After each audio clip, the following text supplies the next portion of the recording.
Curiosity is a passion that drives us to our everyday lives. We have become explorers and scientists with a need to ask questions and wonder. That's a quote by Clara Ma. She won the contest to name the Curiosity rover from NASA.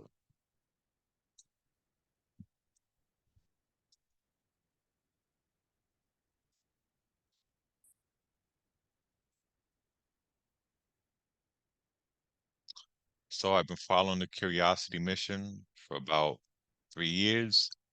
I've taken a course in topics of astronomy, and I'm going to tell you about three discoveries that the Curiosity rover made on Mars. Three.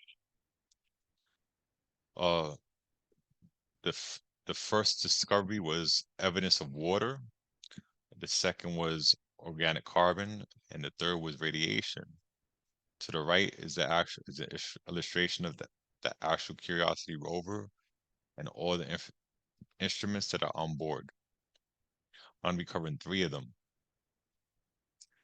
The first was a picture taken by the mass cam. It shows ripples in the sediment, like waves, and then the sediment turned into rock. And that's what you see here. It looks like lines over the ruler that you see. And that is evidence of an ancient lake bed. Those are the waves that it made. The instrument that took that photo was the mass cam.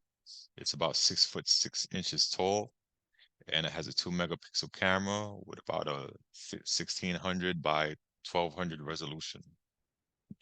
And it's a dual lens. What you see on the right is one of the lenses.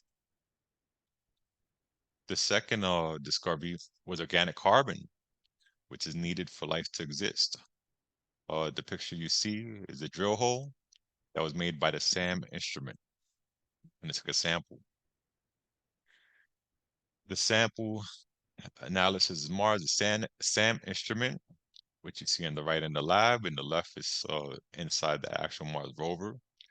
It has a mass spectrometer, which took the sample and separated all the elements and compounds, and it detected organic carbon by its weight and its size when it separated everything, and that's how you got they detected organic carbon by the weight and size.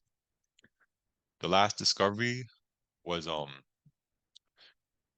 radiation.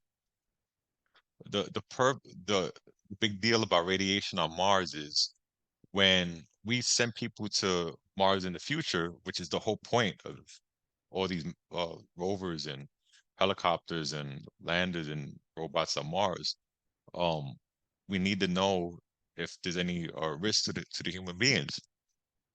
So radiation is a big deal on Mars for future exploration. It's the RAD instrument. On the right, you see an illustration of the RAD. The top of it that looks like a little half a cylinder. It's a picture on it on your left with the arrow. It has like a gold cap. They detected galactic cosmic rays and solar energy particles, two types of radiation that's bad for human beings. No good. So to wrap it all up, um, found this a discovery of evidence of water on Mars, which was done by the mass cam with the patterns of and the sediment that turned into rock. Organic carbon, which was taken by the SAM instrument with the mass spectrometer, separated all the elements and compounds, weighed it, and measured it. Found organic carbon, which is a building block of life, and radiation on Mars. They did it with the RAD, the radiation assessment detector. They discovered the two types of radiation that's no good for human beings, and they're going to prepare for it in the future. My conclusion is uh, it's good that we discovered all these things because now we know if it's a possibility that life used to exist on Mars, possibility if it currently lives on Mars, and if life could live in the future on Mars. That's the whole point of habitation is to see if Mars is livable.